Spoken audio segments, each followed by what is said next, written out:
संगम का आनंद हर गम चला गया, मिला मीठा परिवार ये एहसास हो चला। देख संगम का आनंद हर गम चला गया, मिला मीठा परिवार ये एहसास हो चला। उजड़े जहां चमन में फिर से फूल खिलेगा, कभी सोचा नहीं था भगवान मिलेगा। स्वर्ग से भी सुंदर संसार मिलेगा, कभी सोचा नहीं था।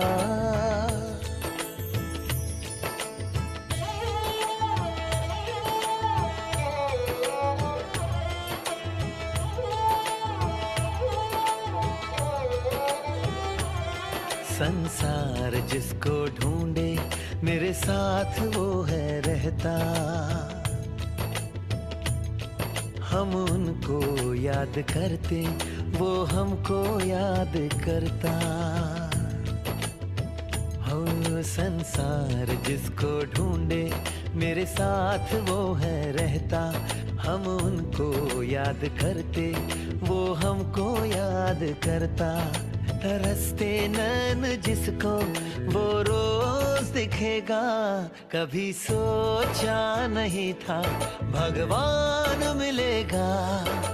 स्वर्ग से भी सुंदर संसार मिलेगा, कभी सोचा नहीं था।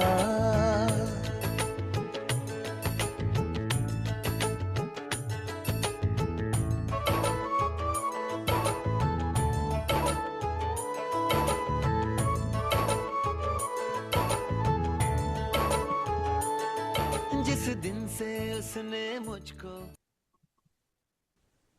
ओम शांति। आज के राजयोगा मेडिटेशन के सत्र में आप सभी का बहुत बहुत स्वागत है। सुंदर गीत सुन रहे थे, कभी सोचा नहीं था भगवान मिलेंगे, स्वर्ग से भी सुंदर संसार मिलेगा, है ना। हम तो सिर्फ परमात्मा के प्यार की एक बूंद के प्यासे थे, लेकिन स्वयं परमात्मा हमारा बन जाएगा, वो भी पिता के रूप से, माता के रूप से, शिक्षक सदगुरु के रूप से, सखा के रूप से, साजन के रूप से, दोस्त के रूप से, हर रूप से हमारा बन जाएगा। ऐसा तो कभी सोचा भी नहीं था। और वो आएगा तो छोटी मोटी गिफ्ट तो नहीं लेकर आएगा, हमारे लिए स्वर्ग हथेली पर लेकर आता है। अर्थात अपनी शिक्षाओं से हमें कितना ऊंचा बनाता है, स्वर्ग जैसी दुनिया की हमको प्राप्ति होती है। तो वाकई हम बहुत बहुत, मैं कहूंगी, पद्मा पदम भाग्यशाली आत्माएं हैं जो भगवान की नजर हम पर पड़ती है। हम तो जन्मों से ढूंढ रहे थे परमात्मा को, लेकिन परमात्मा ने अभी हमको ढूंढा है। तो सदा इसी खुशी में रहें। तो संसार की ऐसी कोई भी बात नहीं है जो हमारे खुशी को कम कर सके, लेकिन दुनियावी बातों में कई बार आकर इस ईश्वरीय नशे को हम जैसे खो बैठते हैं और उसके प्रभाव में आ जाते हैं, दुनियावी बातों के प्रभाव में।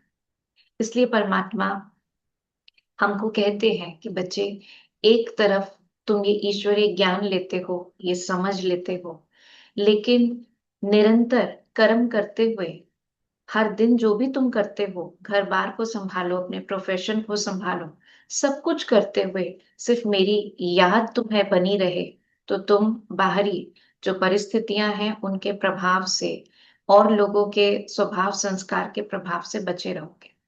तो निरंतर परमात्मा की याद में कैसे रहें जिससे हम अपनी उस बाहरी एनवायरनमेंट से रक्षा कर सके।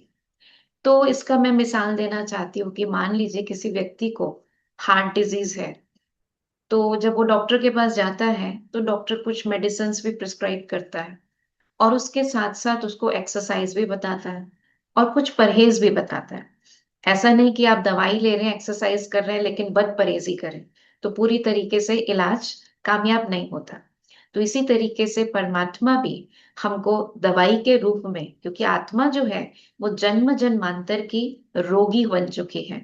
शरीर का रोग अलग है, लेकिन हर समय दुखी होना, इरिटेशन, फ्रस्ट्रेशन, गुस्से में आना, स्ट्रेस में आना, है ना, डिप्रेस्ड फील करना, जेलेसी फील करना, ये सारी जो वायरसेस आत्मा को लग चुके हैं, हमारे सॉफ्टवेयर में जो वायरसेस लग गए हैं, उन सब को जैसे एंटीवायरस लेकर, उसकी दवाई लेकर परमात्मा आते हैं, और वो दवाई हमको देते हैं ज्ञान के रूप में। आपने जरूर महसूस किया होगा पिछले इन दिनों में जब आप इस नॉलेज को ले रहे हैं कि डे टू डे लाइफ में जो सिचुएशन आती है, उस सिचुएशन के समय अगर आपको ज्ञान की कोई पॉइंट याद आ जाती है, आत्मिक स्मृति याद आ जाती है, तो आप एकदम से जैसे आप में शक्ति आती है उस बात को डील करने की, और आपका अनुभव होगा कि कई बार आप उस बात से, है ना, पार चले जाते हो, फंसते नहीं हो उस बात में, है ना। तो क्यों? क्योंकि ज्ञान जो है वो एक प्रकार की नॉलेज जो है वो एक प्रकार की लाइट है, जो हमें रास्ता दिखाती है कि अभी हमें कैसे सोचना है, अभी हमें कैसे करना है। तो ये जैसे दवाई का काम करती है, हमारे अंदर बल भरती है। तो उसी के साथ साथ परमात्मा कहते हैं कि एक और तुम ज्ञान ले रहे हो, लेकिन कुछ इसके साथ परहेज करके भी चलना पड़ेगा, और कुछ एक्सरसाइज भी करनी पड़ेगी। तीनों ही रूपों से जब करोगे, तो अंदर की जो जन्म जन्मांतर की आत्मा के अंदर कमजोरी आ गई है, बीमारी आ गई है, वो पूरी तरह दूर हो जाएगी। ठीक है। तो आज वो परमात्मा की हिदायतें जो भगवान हमें सदा सदा निरोगी बनने की देते हैं, सदा सदा खुश रहने की देते हैं, आज हम वो जानेंगे, जिससे हम निरंतर योगी बन सके। ठीक है। तो चलते हैं, परमात्मा का दिल से आवाहन करते हैं। सीधे होके बैठेंगे, लंबी गहरी सांस लेंगे, सब बातों से अपने ध्यान को हटाते हुए मस्तक के बीच में चमकती हुई मैं आत्मा, दिव्य आत्मा, श्रेष्ठ आत्मा, चैतन्य ज्योति बिंदु आत्मा, सफेद प्रकाश का सितारा, इस शरीर की चैतन्यता मस्तक के बीच में चमक रही है। मैं आत्मा पद्मा पदम भाग्यशाली हूं। भगवान की नजर मुझ पर है। मैं भगवान की संतान हूं। स्वयं भगवान बैठ मुझे पढ़ा रहे हैं। इस संगम पर मैं गॉडली स्टूडेंट हूं। परमात्मा के द्वारा श्रेष्ठ शिक्षा प्राप्त कर, उसको अपने जीवन में धारण कर, मैं श्रेष्ठ मंजिल की ओर चल पड़ी हूं। ये रास्ता मुश्किल जरूर हो सकता है, लेकिन भगवान शिक्षक रूप में मुझे ज्ञान प्रकाश दे रहा है, कदम कदम पर मेरी मदद कर रहा है। तो ये सफर बहुत सुंदर भी है और बहुत सुख देने वाला भी है। आवाहन करते हैं परम पिता परमात्मा, ज्ञान के सागर का। हमारा आवाहन सुनते ही परम शिक्षक मीठे शिव बाबा अपना ज्ञान प्रकाश लिए हम सबके मध्य आ चुके हैं, और हम भी उनकी स्पॉटलाइट में बैठ अपने मन और बुद्धि को एकाग्र कर आज की उनकी शिक्षा को लेने के लिए एकदम तैयार है। ओम शांति।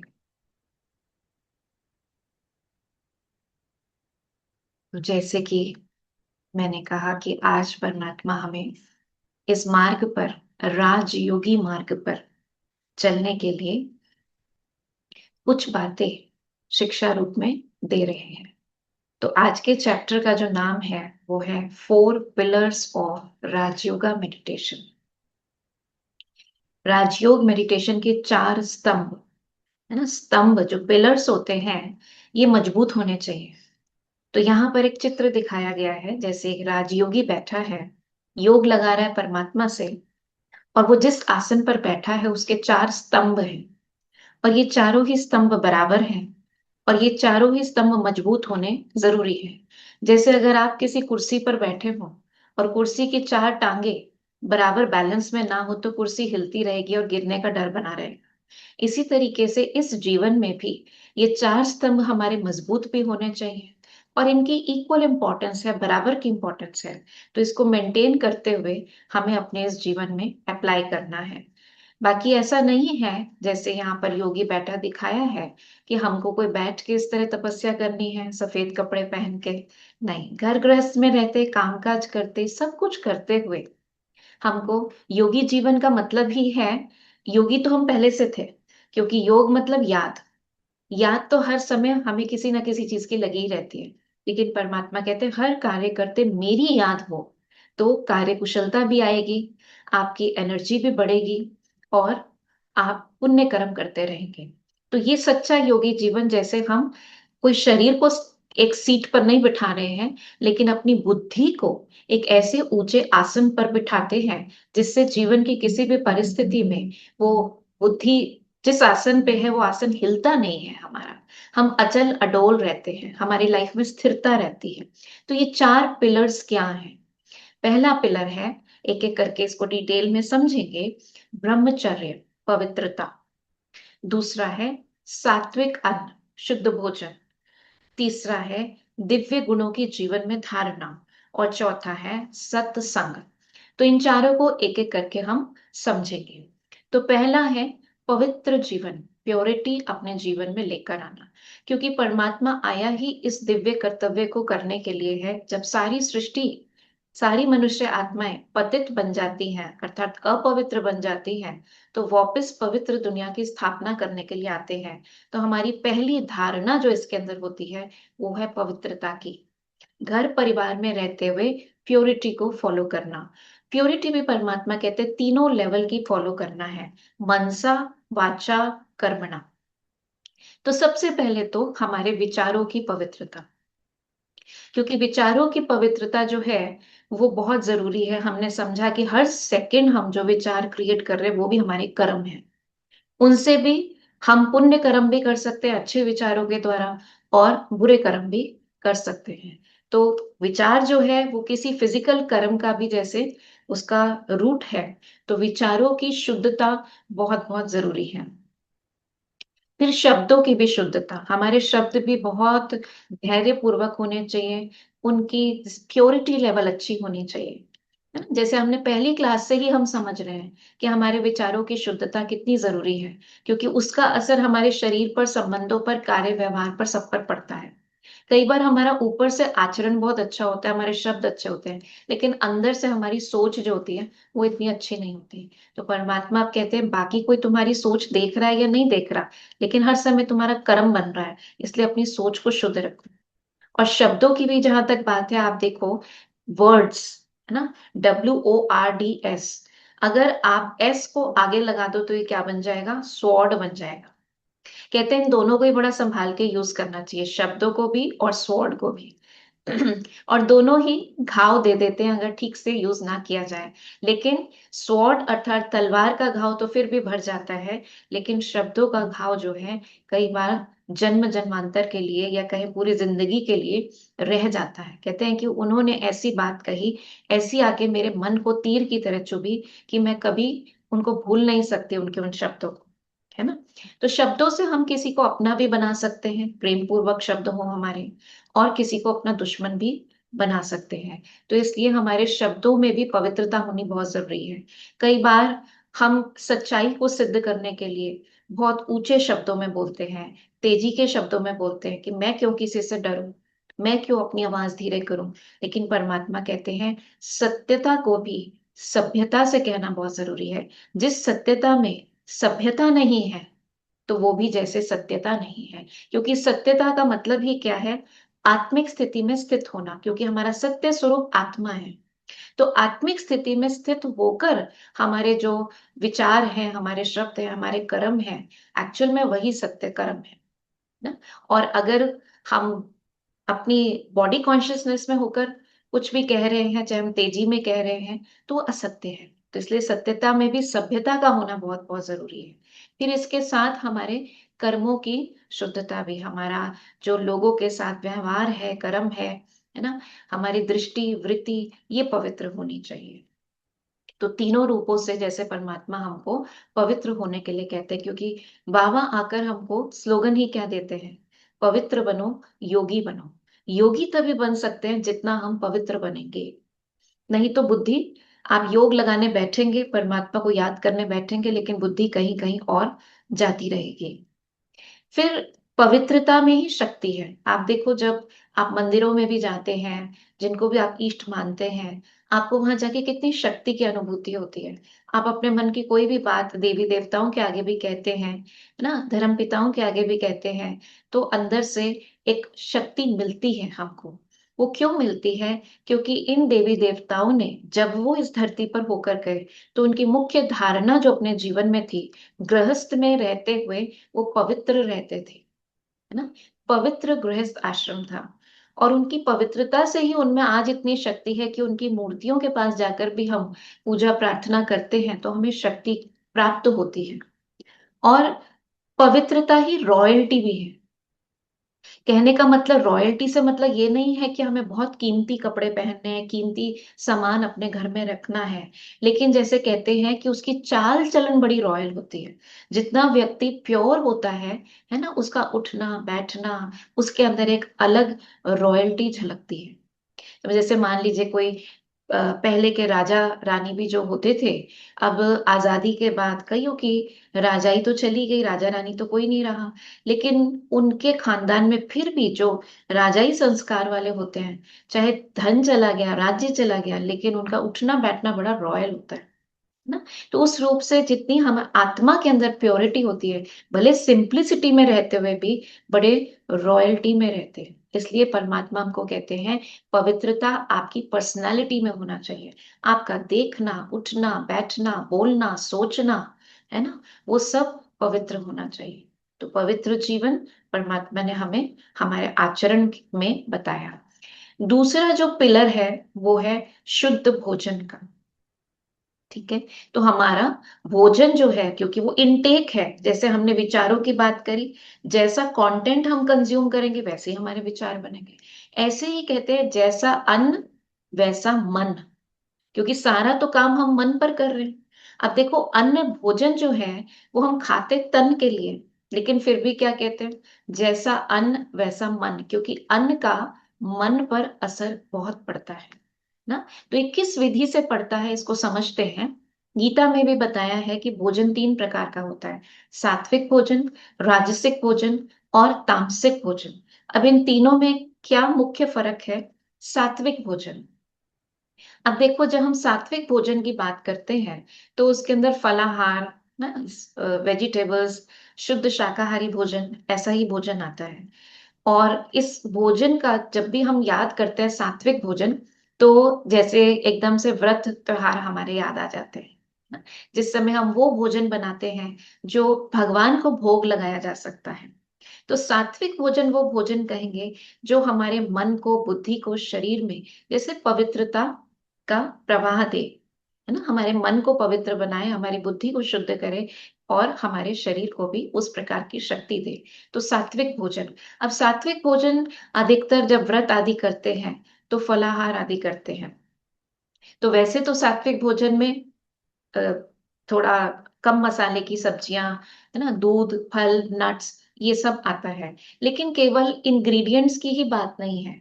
सात्विक भोजन का मतलब ये भी है कि किस भावना से भोजन बनाया गया है, किस भावना में भोजन खाया गया है।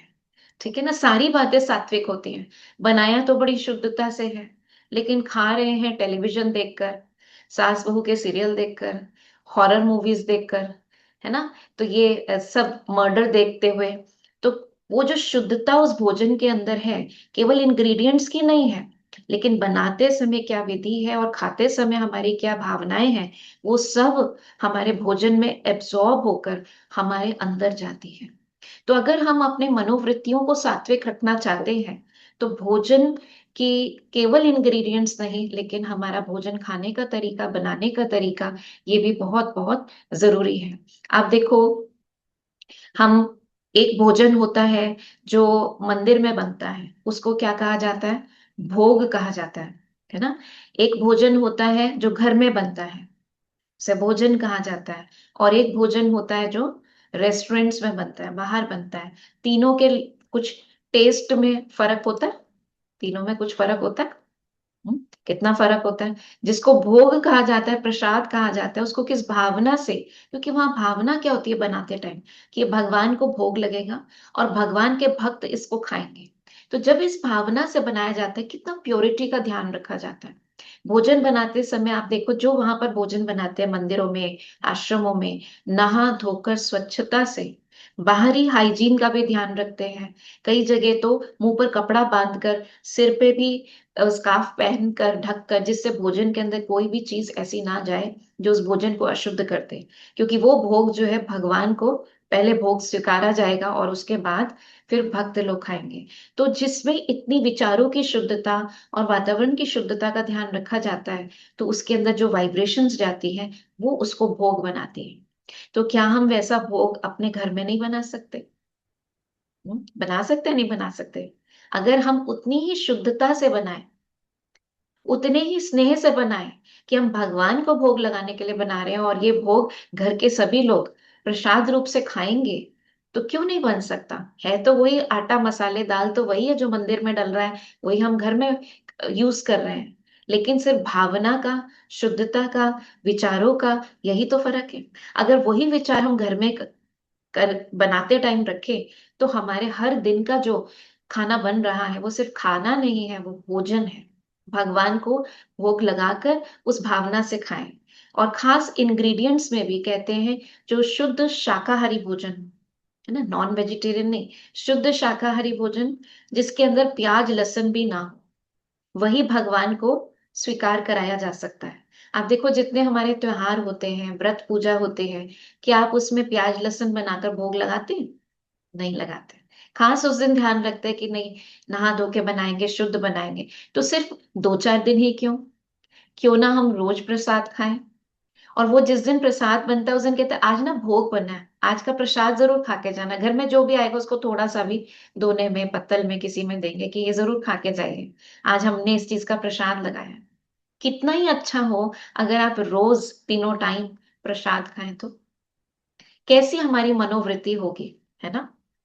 तो इसलिए घर का भोजन वो भी प्रसाद बन सकता है, और रेस्टोरेंट का भोजन, वहां कौन सी वृत्ति होती है जब वहां खाने जाते हैं? जरूर है, बड़ा टेस्टी टेस्टी भोजन होता है, घर में खाना बनाने से छुट्टी मिल जाती है, आराम से ऑर्डर देते हैं और बना बनाया वैरायटी का भोजन आता है। लेकिन वहां बनाने वाले की मन की शुद्धि कैसी होती है? कभी कोई सोचता होगा कि मैं इस टाइम क्या सोच रहा हूँ? चाहे वो अपने घर की प्रॉब्लम्स हो, या वो मन में यही सोच रहा हो कि ये खा पी के जाएं तो हम अपने घर जाएं, है ना?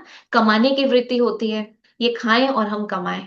आज इसीलिए आप देखो, भारत खास एक ऐसा देश था जहां पर लोग बाहर जाते थे तो घर का खाना बना के लेकर जाते थे। अभी घर में रहकर बाहर से खाना मंगाते हैं, है ना? स्विगी से, जोमेटो से, कौन कौन सी ऐप से रात को 1 बजे 2 बजे आ रहा है। तो सात्विकता तो खत्म ही होती जा रही है। खाने के लिए इंसान कमाता है, लेकिन ना खाना बनाने का टाइम है, ना खाना खाने का टाइम है। हो रहा है या नहीं हो रहा है? तो किधर की तरफ हम जा रहे हैं? तो इसलिए सात्विक भोजन, और भोजन का, सात्विक भोजन का एक और मतलब होता था, जब हम उपवास में हम खास सात्विक भोजन क्यों खाते? क्योंकि जिससे कि हल्का भोजन खाएं, फलाहार करें। उपवास का मतलब ही क्या होता है? ऊपर में वास, परमात्मा के साथ वास करना मन बुद्धि के द्वारा। लेकिन आजकल तो व्रत जब करते हैं, तुम्हारी मन बुद्धि कहाँ लगी होती है? कहाँ लगी होती है? हाँ, रसोई में वास करती है हमारी मन बुद्धि जो होती है। पहले दिन से ही प्लानिंग शुरू हो जाती है कि कल रसोई में क्या बनाना है ना?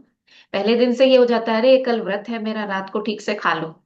और सुबह से ही किचन में कुछ ना कुछ पकना शुरू हो जाता है, और फिर अगले दिन कहते हैं आज ना कमजोरी आ रही है, कल व्रत था ना। तो वास्तव में व्रत एक दिन का, लेकिन बुद्धि में भोजन ही चलता रहता है 3 दिन तक। तो हम परमात्मा के पास तो वास नहीं करते। इसको सात्विकता तो नहीं कहेंगे, भले हम सात्विक भोजन खा रहे हैं। तो बहुत सारी बातें हैं जो सात्विक भोजन के अंदर आती हैं। सबसे पहले हमने समझा कि इंग्रेडिएंट्स भी हैं, है ना? प्याज लहसुन भी सात्विक भोजन में नहीं आता, अंडा मांस तो बहुत दूर की बात है। शांति से भोजन खाना, अब बनाया चलो किसी ने कैसी भी वृत्ति से, खाना तो आपने है ना, तो बहुत शांति से खाना। कुछ भी ऐसे इमोशंस लेते हुए नहीं खाना, भारी होके नहीं खाना, ऐसा कंटेंट कंज्यूम करते हुए, मोबाइल देखते हुए, फिल्में देखते हुए, मर्डर देखते हुए नहीं खाना जो हमारे भोजन को खराब करे। ठीक है। फिर उसके बाद आता है राजसिक भोजन। राजसिक भोजन उस प्रकार का जो थोड़ा मसालेदार भोजन, जो हमारी इंद्रियों की को सुख देने के लिए हम खाते हैं, है ना, स्वादवश खाते हैं, हमें बहुत टेस्टी लगता है, खाना अच्छा लगता है, यमी लगता है, तो हम अपनी इंद्रियों को जैसे संतुष्टता देने के लिए जो भोजन खाते हैं, तो थोड़ा तला हुआ ज्यादा होता है, मसाले वाला ज्यादा होता है, और जल्दी जल्दी खाना, ये भी राजसिक भोजन है जैसे। फिर उसके बाद तीसरे प्रकार का भोजन है तामसिक भोजन। तामसिक भोजन किस प्रकार का हो गया? बासी भोजन, मांस, मदिरा, अंडा, ये खाना, प्याज लहसुन खाना, ये सब तामसिक भोजन है। और इसको खाने से क्या होता है, हमारा मन जो है वो सुस्त होता है, और इससे कई प्रकार की बीमारियां भी हमारे अंदर आती हैं। और जल्दी जल्दी खाना, ये भी तामसिक भोजन है। तो आप में से कई जो इस प्रकार के भोजन को या तो स्वयं लेते हैं या अपने घर में बच्चों को देते हैं, क्योंकि आजकल एक चलन है प्रोटीन रिच डाइट का। और प्रोटीन कहाँ से मिले? वेजिटेरियन फूड से मिलता नहीं, ऐसी ये मान्यता लोगों के अंदर है। तो क्या करते हैं आजकल, जिम जाने का बहुत ज्यादा है, जिम जाते हैं तो कोचेस कहते हैं नहीं, अंडे तो खाने पड़ेंगे, मांस तो खाना पड़ेगा, तभी आपका प्रोटीन बनेगा, नहीं तो ना आपकी मसल्स बनेगी ना ताकत बनेगी। आप सोचिए, जिन जानवरों को खा के मसल्स बना रहे हैं वो जानवर तो वेजिटेरियन है, वो तो घास फूस से मसल बना लेते हैं, और उनकी मसल हम खा के हम अपनी मसल्स बनाएं।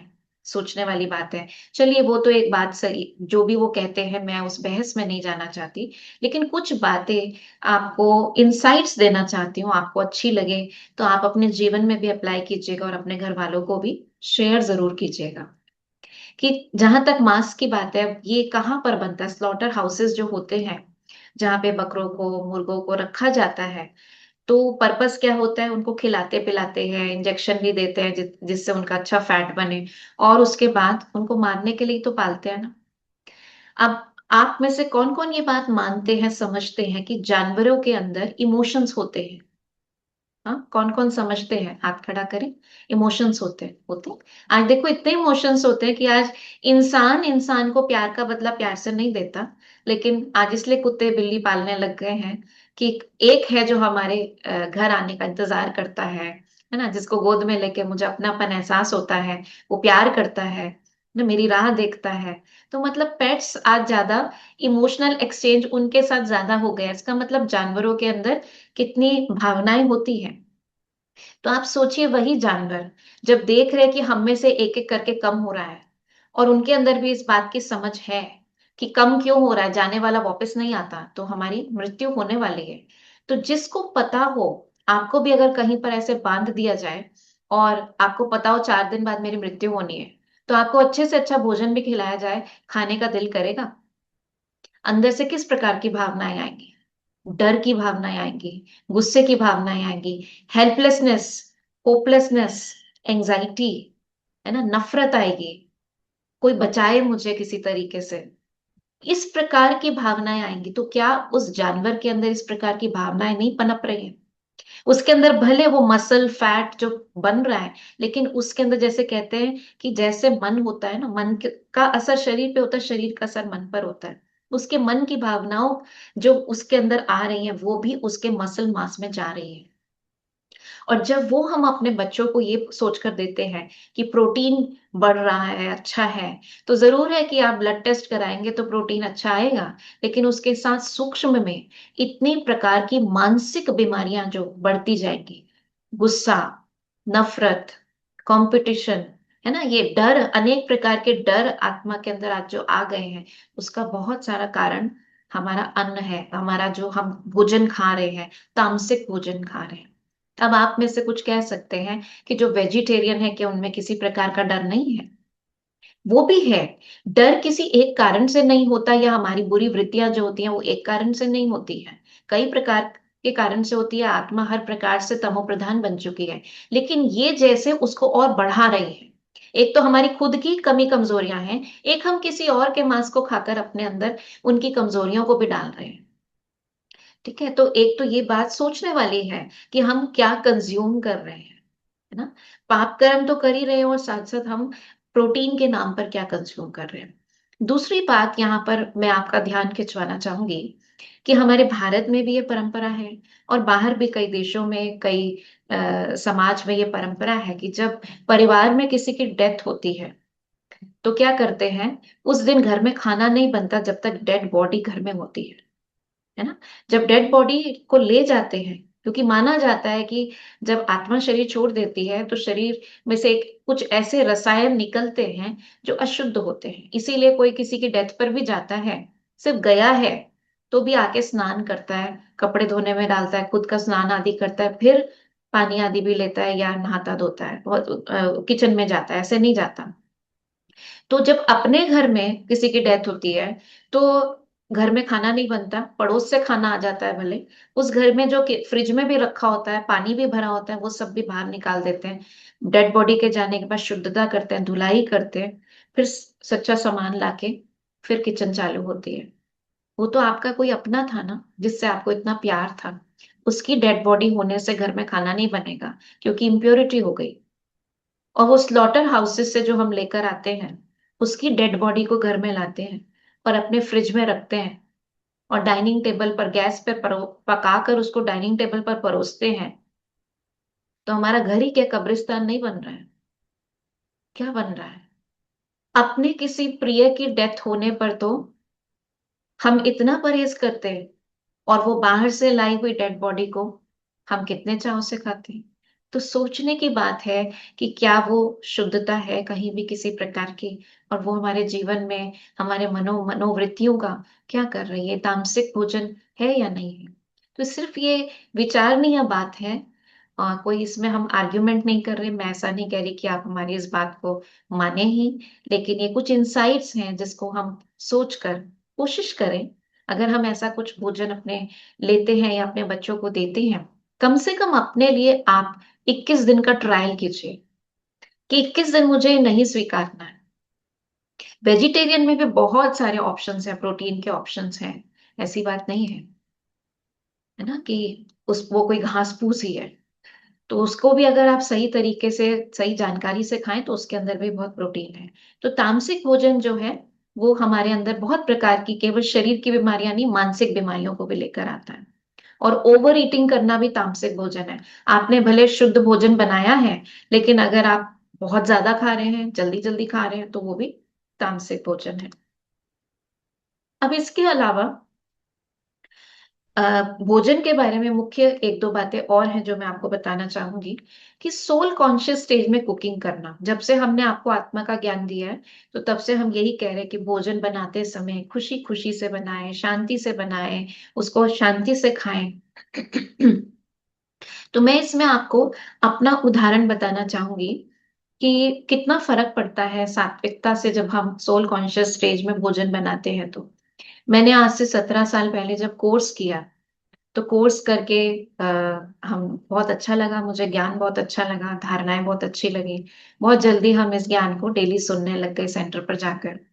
और सुबह मैं 4 बजे उठ के मेडिटेशन भी करती थी। तो सब बातें बहुत अच्छी चल रही थी। हर प्रकार से अपने प्रोफेशन में भी प्रोग्रेस देख रही थी, अपने विचारों में शुद्धता आती है तो आपको हर चीज, पर्सपेक्टिव आपका चेंज होता है।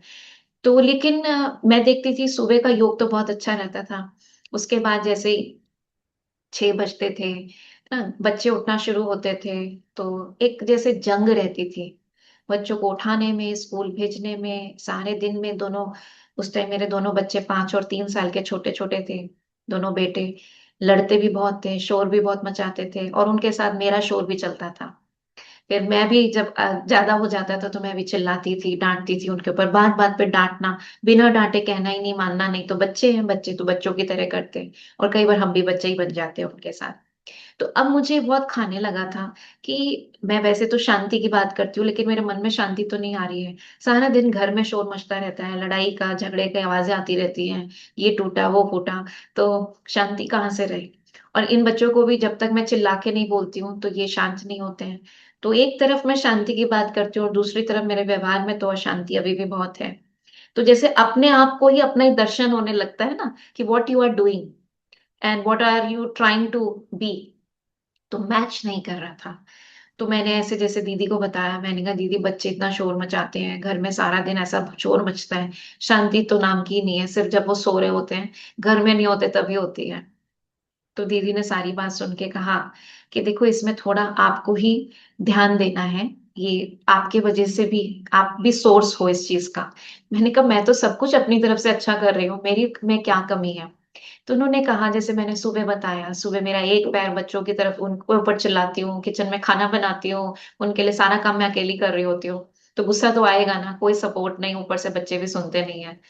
तो दीदी ने कहा कि आप देखो किस मनोस्थिति में आप उनका भोजन बनाते हो, उनके बारे में क्या सोच रही होती हो, है ना, घर वालों के बारे में क्या सोच रही होती हो, आप चिल्ला रही होती हो वहीं से, उठे नहीं उठे अभी तक। तो भोजन बनाने का ये तरीका नहीं, रसोई तो आपका मंदिर है ना, प्रयोगशाला है जहां पर आप अपने मन की शांति को भोजन के द्वारा लोगों को दे सकते हो। कहते हैं ना कि किसी का दिल जीतना हो तो उसका रास्ता उसके पेट के थ्रू जाता है। हाँ, तो ये तो सिर्फ उसका मतलब ये नहीं कि उसकी पसंद का भोजन बनाओ, लेकिन उसके भोजन में जो विचार आप बनाते हुए डाल दोगे वो उसके अंदर चला जाएगा। तो जो संस्कार आप बच्चों में डालना चाहते हो उनके भोजन में डाल दो। मैंने कहा ऐसे कैसे, क्या मेरे सोचने से मेरे बोलने से भोजन में कुछ हो जाएगा? तो दीदी ने कहा बिल्कुल होगा। उस टाइम तक हमें वाइब्रेशंस की नॉलेज नहीं थी, यूट्यूब पे ऐसे वीडियोस नहीं थे, इट्स बैक 2010। तो मैंने कहा अच्छा मुझे क्या करना है, उन्होंने कहा कि आप भोजन बनाते टाइम 2 मिनट पहले थोड़ा और जल्दी जाओ, 2 मिनट पहले मेडिटेशन में रहो, अपने मन को शांत करो और अपने को लक्ष्य दो, बाबा का आवाहन करो अपनी रसोई में कि बाबा आपके बच्चों के लिए भोग बन रहा है, आइए आप मेरे साथ और अपनी शक्ति इस भोजन में दीजिए। और ऐसे परमात्मा की स्पॉटलाइट में जैसे आप भोजन बना रहे हो, और बिल्कुल ऐसे देखो कि परमात्मा की शांति की शक्ति, प्रेम की शक्ति इस भोजन में जा रही है। उनका दूध बनाते हो ना, मीठा मिक्स करते हो, तो ऐसे करो जैसे बस दोनों में प्यार, परमात्मा प्यार घुलता हुआ जा रहा है इनके अंदर।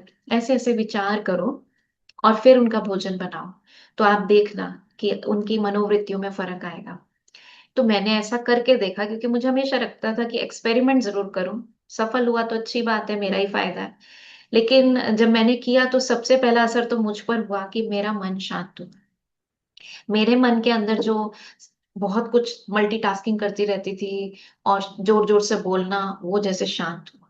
और बहुत जल्द मैंने बच्चों के अंदर भी फर्क देखा कि उनकी भी बोलने में, उनके आपस के इंटरेक्शन में बहुत फर्क आया। तो इसलिए जब मैंने ये चीज समझी तो जैसे किचन सचमुच में मेरे लिए प्रयोगशाला बन गई। हमारी उस टाइम कुक लगी हुई थी और वो ही भोजन बनाती थी, सुबह का सिर्फ मैं बनाती थी, बाकी टाइम वो बनाती थी। बट मुझे इतना इंटरेस्ट आने लगा इस एक्सपेरिमेंट्स को करने में कि मैंने बहुत जल्दी उसको भी हटा दिया। मैंने कहा भोजन तो मैं ही बनाऊं। हमेशा नहीं तो मुझे लगता था हफ्ते में एक दिन तो छुट्टी होनी चाहिए, बाहर का खाएंगे, लेकिन ये इंपॉर्टेंस जैसे ही पता लगी कि आप अपनी लाइफ को, अपने बच्चों को एक नई पॉजिटिव दिशा सिर्फ भोजन से दे सकते हो। तो ये तो बहुत अच्छी जैसे एक्सपेरिमेंटल लैब बन गई मेरी किचन। और उस आत्मिक स्थिति को अभ्यास करने से मुझ में भी खुद में चेंज आया, और बाकी सब में भी चेंज लाने का मुझे जैसे एक मौका मिला कि how I can give a positive contribution, है ना। तो क्योंकि अवेयरनेस जब होती है तो उसका उसको करने की हमारी इच्छा बढ़ जाती है। तो ऐसे सोल कॉन्शियस स्टेज में भोजन को पकाना और उसी स्थिति में खाना। और दूसरी बात है, you are what you eat. आप जैसा खाएंगे वैसे आप बनते चले जाएंगे, है ना। क्योंकि शरीर के अंदर जो जा रहा है वो केवल आपके शरीर को ताकत नहीं दे रहा, लेकिन मन को भी ताकत दे रहा है। और तीसरी बात इसके अंदर आती है कि जो भी हम बनाते हैं, जब हम स्वच्छ तरीके से बनाएंगे, नहा धो के बनाएंगे, इंग्रेडिएंट्स उसमें सात्विक यूज करेंगे, तो परमात्मा को भोग लगाकर हम उनको पहले ऑफर कराएं, फिर उस प्रसाद को हम सब खाएं घर में, तो उसकी उसमें बहुत शक्ति भर जाती है। इसके विषय में अभी मैं ज्यादा नहीं बताऊंगी क्योंकि आपकी इसकी प्रॉपर क्लास होगी। कोर्स पूरा होने के बाद परमात्मा को भोग कैसे लगाना है, उसकी विधि और सब कुछ हम आपको क्लास, स्पेशल क्लास कराएंगे इसकी। ठीक है। तो ये हुआ शुद्ध भोजन। ये शुद्ध भोजन एक दिन की बात नहीं है, किन्हीं विशेष 10 दिन की बात नहीं है, लेकिन ये हमारे जीवन में, जैसे हमारे लाइफस्टाइल में, अब क्योंकि हमें शुद्ध बनना है तो आहार का भी उसमें बहुत इंपॉर्टेंस है। तीसरा है दिव्य गुणों की धारणा। तो दिव्य गुणों की धारणा, परमात्मा आए ही है हमको सर्व गुण संपन्न बनाने। देवी देवताएं जो होते हैं उनमें सारे ही गुण होते हैं, कोई ऐसा नहीं कि जैसे हम अगर कह देते हैं ना कई बार भाई ये गुण तो मेरे अंदर है, ये गुण नहीं है। लेकिन भगवान कहते हैं सभी गुणों को आपको अपने चरित्र में लाना है। तो उसमें रोज जब आप ज्ञान सुनेंगे यहाँ पर उसके बाद, तो उसके अंदर आपको ऑटोमेटिकली आप देखेंगे, जब आप उस ज्ञान को जीवन में धारण करेंगे तो बहुत तरह के गुण नेचुरल रूप से आपके जीवन में आने लग जाएंगे। जैसे धैर्यता का गुण है, साहस का गुण है, सादगी का गुण है ना, कंपैशन है, संतुष्टता का गुण है, सहनशीलता का गुण है, परखने का गुण है, खुश रहने का गुण है। तो ये सब जो गुण है आपके अंदर धीरे धीरे धीरे धीरे डेवलप होते चले जाएंगे। तो इसलिए ये चित्र जो दिखाया है वो क्या दिखाया, फूलों का गुलदस्ता ना, फूलों का गुलदस्ता सभी को अट्रैक्ट करता है। तो ऐसे ही हमारा जीवन भी जब दिव्य गुणों से सज जाता है तो हमारे जीवन से जैसे खुशबू आती है जो हरेक को हरेक हमारी तरफ हमारे जीवन के प्रति अट्रैक्ट होता है कि जीवन हो तो ऐसा। और आप सोचिए परमात्मा स्वयं बैठकर हमको पढ़ाए तो हमारे अंदर क्या वो दिव्य गुण नहीं आएंगे? जरूर आएंगे ना। तो रोज की वो बूंद बूंद बूंद जो जाती है वो हमारे अंदर जीवन में दिव्य गुणों की खुशबू लाती है। और अब है हमारा ये इस प्रकार से, जैसे हम दिव्य गुणों की 7 गुण तो हमको वैसे ही पता है आत्मा के कौन से होते हैं, तो हम यहाँ पर वो रोज प्रैक्टिस भी करते हैं। जैसे मान लीजिए आपने आज के लिए लिया शांति का गुण, तो सुबह से जैसे इसी चिंतन में मैं शांत स्वरूप आत्मा हूँ, शांति के सागर की संतान हूँ, शांति धाम मेरा घर है, शांति मेरा स्वधर्म है, मैं हर काम शांति से करती हूँ, मेरे अंग अंग शांत है। और हर हर काम में करते हुए जैसे मैंने शांति के गुण को धारण करा है तो नेचुरल रूप से वो मेरे अंदर उसकी डिग्री बढ़ती चली जाएगी। फिर चौथा स्तंभ जो है वो है सत्संग, सत्य का संग। तो सत्य ज्ञान का संग, अर्थात जैसे आप चित्र में यहाँ पर देख रहे हैं कि एक टीचर बहन जो है वो पढ़ रही है और बाकी सब हम जैसे जो है वो ज्ञान सुन रहे हैं। तो सत्य का संग है मतलब सत्य ज्ञान का संग, पर जो केवल एक परमात्मा दे सकते हैं। तो परमात्मा का संग करना वो है सच्चा सत्संग।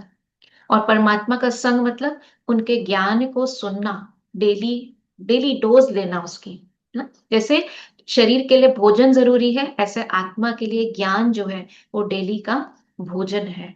तो ये डेली की मुरली क्लास जिसे कहते हैं, मुरली क्लास क्या होती है ये आपकी परसों से शुरू होगी। तो उसमें हम आपको डिटेल में बताएंगे क्या होता है, मुरली क्या होती है। कोई काठ की मुरली नहीं है, लेकिन ये परमात्मा के वो महावाक्य हैं जो हमारे जीवन में वरदान बन के हमको मिलते हैं। तो इसके अंदर मुख्य पहले भी बताया जैसे 4 सब्जेक्ट्स होते हैं, ज्ञान, योग, धारणा, सेवा, है ना।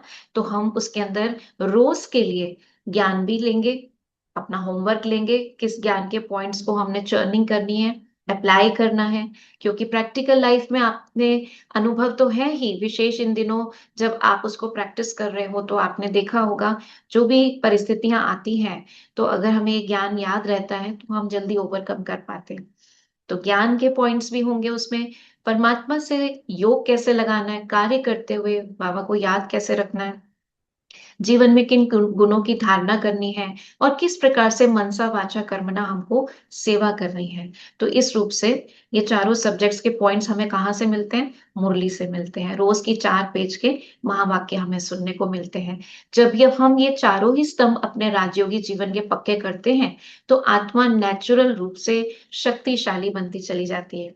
जिसको मैंने आपको पहले दिन ही कहा था, जो मुझे सबसे अच्छा पॉइंट इस और एम लगता है इस मेडिटेशन का, कि सिचुएशंस नहीं बदलेंगी लेकिन आप बदल जाएंगे।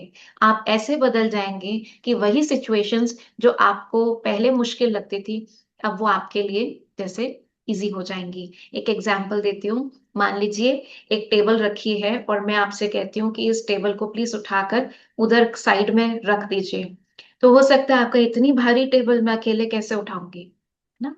लेकिन मान लीजिए आपने 1 महीने खूब एक्सरसाइज करी, अच्छा भोजन खाया, डाइट ली तो मसल्स बन गई, फिर मैं आपको कहती हूँ प्लीज क्या आप ये टेबल उधर सरका के साइड कर देंगे। आप कहेंगे अरे सरकाना क्यों, ये तो मेरे बाएं हाथ का खेल है। फटाफट उठाएंगे और रख देंगे। टेबल का वजन नहीं बदला है लेकिन आपकी शक्ति बढ़ गई है, तो आपके लिए वो टेबल हल्की हो गई है है ना?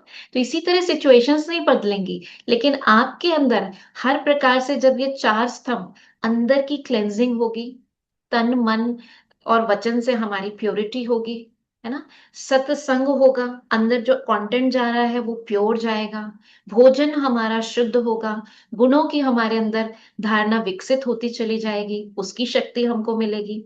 तो धीरे-धीरे नेचुरल रूप से आपके अंदर ताकत भरती चली जाएगी।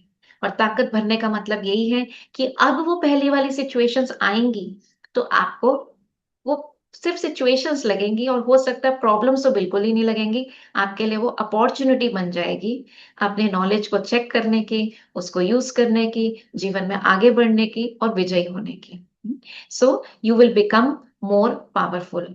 और दूसरा जो चेंज आपके अंदर आएगा, वो है आप नेचुरल रूप से शांतपूर्ण दृष्टिकोण को धारण करेंगे।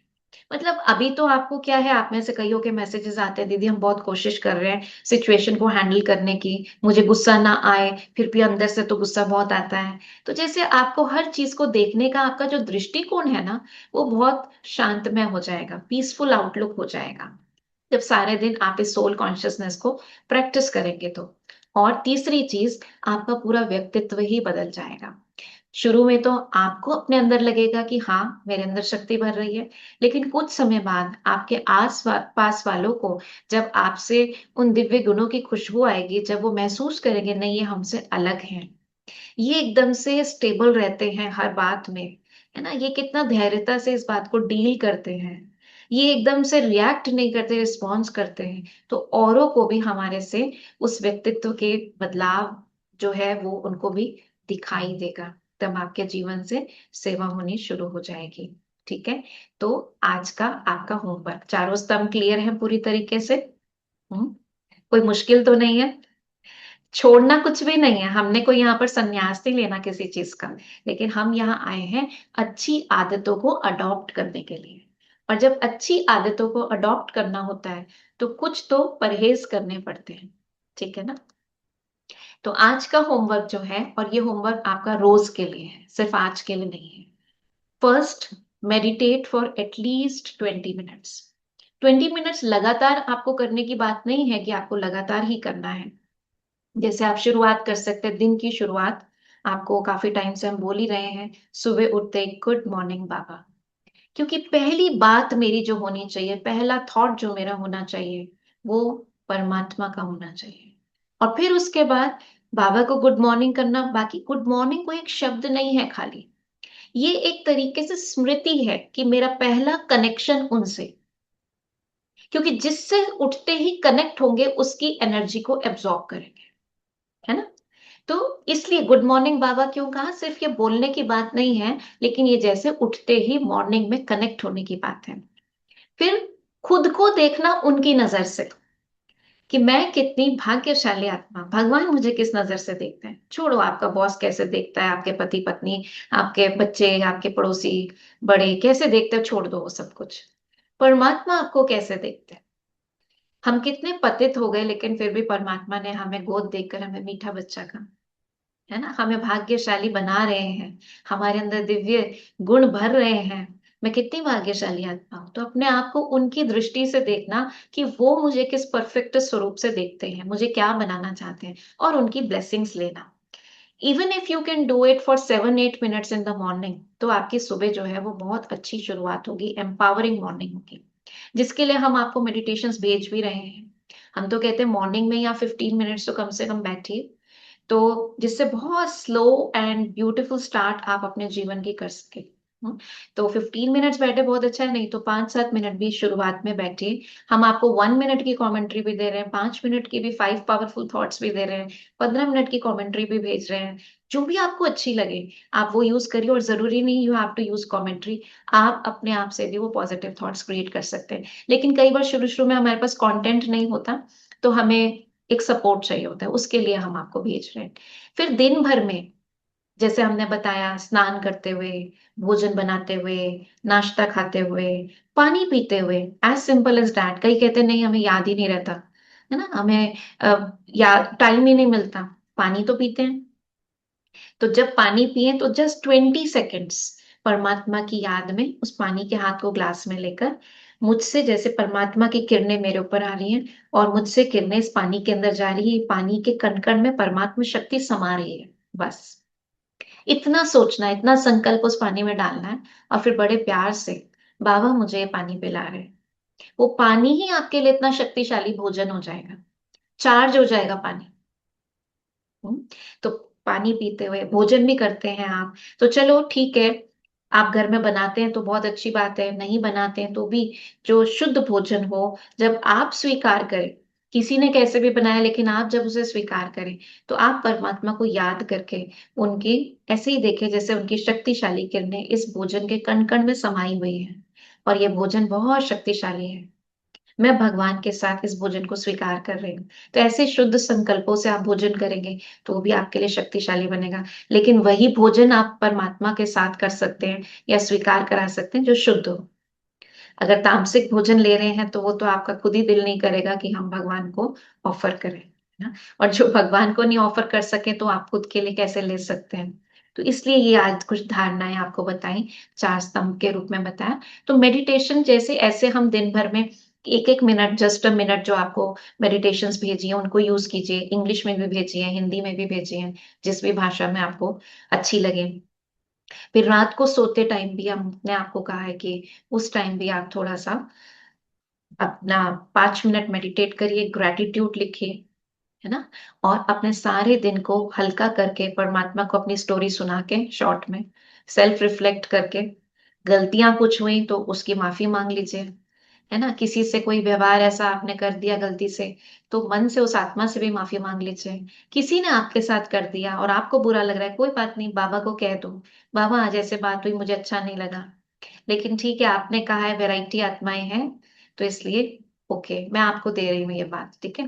तो इस रूप से उन हल्के होकर गाड़ी को पार्क करो अपनी शरीर रूपी गाड़ी को, और आत्मा ऊपर सोने के लिए हल्के होके गई। हल्के होके सोएंगे तो हल्के होकर उठेंगे। सुबह का थॉट ऑटोमेटिकली फिर गुड मॉर्निंग आएगा, क्योंकि गुड नाइट बाबा से करिए तो गुड मॉर्निंग बाबा होगा, है ना। तो सारा दिन जो है आप इस रूप से छोटी छोटी एडिशन करोगे तो भी आपका आधा घंटा तो आराम से बाबा की स्मृति में हो जाएगा ना। और धीरे धीरे ये आदत बिल्डअप हो जाएगी। तो हम कल के चैप्टर में और इसको गहराई से समझेंगे कि बाबा के साथ निरंतर याद के लिए सर्व संबंध हम बाबा से कैसे बनाएं, ठीक है। हर संबंध बाबा से कैसे अनुभव करें, मैं अपने प्रैक्टिकल अनुभवों से आपके साथ शेयरिंग करूंगी उस चीज की। तो कल का भी बहुत इंटरेस्टिंग सेशन होगा कि भगवान को अपने माता पिता, शिक्षक, सदगुरु, दोस्त हर रूप से कैसे अपने साथ रखें। फिर उसके बाद मेडिटेशन फॉर 20 मिनट्स है, जैसे सारे दिन में कम से कम 20 मिनट्स तो करेंगी। Select one virtue and practice it, जैसे मैंने बताया कि अगर आपने शांति का वर्च्यू लिया है तो बस मैं शांत स्वरूप आत्मा हूँ, है ना। मान लीजिए सुख का वर्षा लिया है कि आज मैं सुख स्वरूप आत्मा हूँ, हर बात में मैं बहुत सुखी हूँ, मैं सुख देती हूँ, सुख लेती हूँ। तो उसी को बस जैसे एक ही वर्च्यू को सारे दिन, जैसे धैर्य तक आप गुण ले लिया, मैं आज हर काम बहुत धैर्यता से करूंगी, धैर्यता से रिस्पॉन्स करूंगी, काम को आराम आराम से करूंगी, खबर तबड़ जल्दी भाग दौड़ ऐसे नहीं, आराम आराम से करूंगी। तो एक वर्च्यू को ले लीजिए, उसको जरूरी नहीं एक ही दिन करें, पूरे एक हफ्ते के लिए आप उस वर्च्यू को ले सकते हैं जब तक वो आपके अंदर संस्कार ना बन जाए। And try to eat at least one meal in silence. बाकी चलो आप ऑफिस में काम करते हो, घर में सबके साथ लेते हो, लेकिन कम से कम एक मील कंप्लीट साइलेंस में, जहां मोबाइल भी ना हो, मोबाइल तो किसी भी मील में नहीं होना चाहिए, है ना। और परमात्मा के साथ भोजन करें, उनके साथ बैठ के जैसे वो और मैं बैठे, ठीक है, एक मील साइलेंस में। ओके, इजी है, समझ में आया होमवर्क, कर सकते हैं ना सब, मुश्किल तो कुछ नहीं है, ठीक है। करेंगे तो आप इसका अनुभव भी करेंगे, ठीक है। अपने एक्सपीरियंसेस आप में से कई शेयर भी कर रहे हैं और भी करिएगा, सब नहीं करते हैं लेकिन अच्छे एक्सपीरियंस हो वो भी करिए, कोई प्रश्न मन में आता है तो वो भी पूछिए। चलिए चलते हैं आज के मेडिटेशन की ओर, कुछ सेल्फ रिफ्लेक्ट करते हैं। सीधे होके बैठ जाएं, सब तरफ से अपने ध्यान को हटाएं, मस्तक में ले आए, मैं आत्मा दिव्य ज्योति स्वरूप मेरी आत्म ज्योति जग चुकी है। मैं आत्मा जो स्वयं को भूल चुकी थी, खुद को शरीर समझ रही थी। इस कोर्स के दौरान खुद को जाना, अपने पिता को पहचाना, सृष्टि में अपने पार्ट को समझा और सबसे सुंदर ये संगम युग जहां मैं डायरेक्ट परमात्मा की संतान बनती हूँ। भगवान हर संबंध से मेरे साथ हैं। इस बात को सोचकर ही मैं अपने भाग्य की हर समय सराहना करती हूँ। चाहे जीवन में कितने भी आंधी तूफान आ जाए, लेकिन बाबा ने मेरी बुद्धि को ऐसे श्रेष्ठ स्मृति के आसन पर बिठाया है जो सदा अचल अडोल है। मैं शक्तिशाली आत्मा हर दिन के साथ जो मैं ज्ञान सुन रही हूँ, ये ज्ञान ना केवल मुझे समझ दे रहा है, लेकिन ये ज्ञान मुझे बल भी दे रहा है। मेरी बुद्धि बलशाली होती जा रही है। हर दिन के साथ इसमें विवेक समाता जा रहा है। मैं हर बात को सही दृष्टिकोण से देखती हूँ। परमात्मा की याद से मुझ में और बल भरता है। भगवान मेरा साथी है, ईश्वर अपने साथ है, तो डरने की क्या बात है। हर परिस्थिति में मैं अपनी स्वस्थिति को शक्तिशाली रखते हूँ। रोज का ये ज्ञान सत्संग, सच्चे परमात्मा के संग के द्वारा मैं बाहर के संग का प्रभाव अपने ऊपर महसूस नहीं कर रही। परमात्मा के संग से मेरे चारों ओर एक शक्तिशाली ऑरा क्रिएट है। उस ऑरा में मैं सुरक्षित हूं। हर प्रकार की नकारात्मकता से मैं अपनी रक्षा करती हूँ, क्योंकि मेरे अंदर दिव्य गुणों की खुशबू है।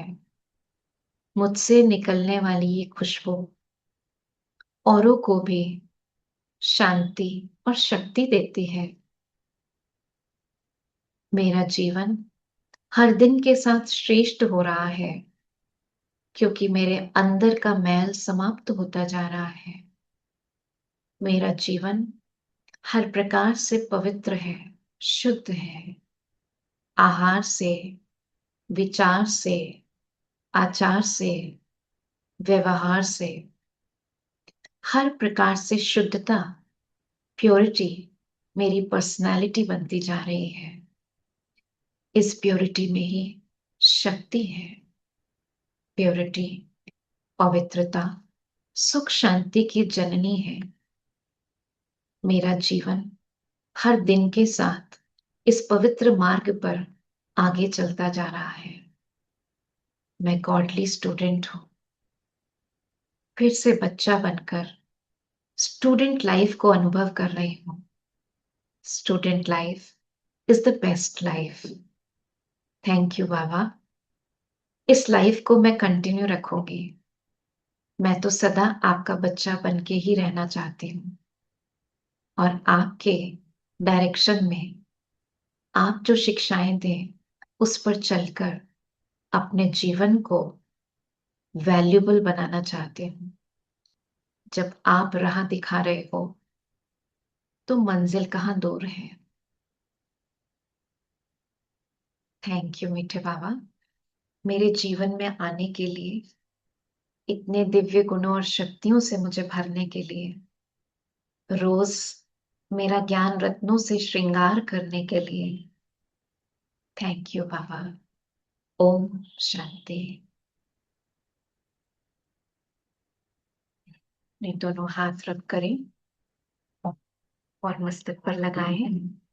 मैं बहुत भाग्यशाली आत्मा हूँ, श्रेष्ठ आत्मा हूँ, संगम युगी आत्मा हूँ, परमात्मा की संतान हूँ, गॉडली स्टूडेंट हूँ।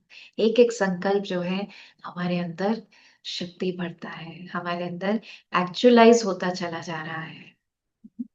ओके, तो कल सर्व संबंध कैसे परमात्मा से बनाए डे टू डे लाइफ में, जिससे हमारी याद बनी रहे, भगवान से याद जुड़ी रहे, वो हम कल जानेंगे। ठीक है? ओके। ओम शांति।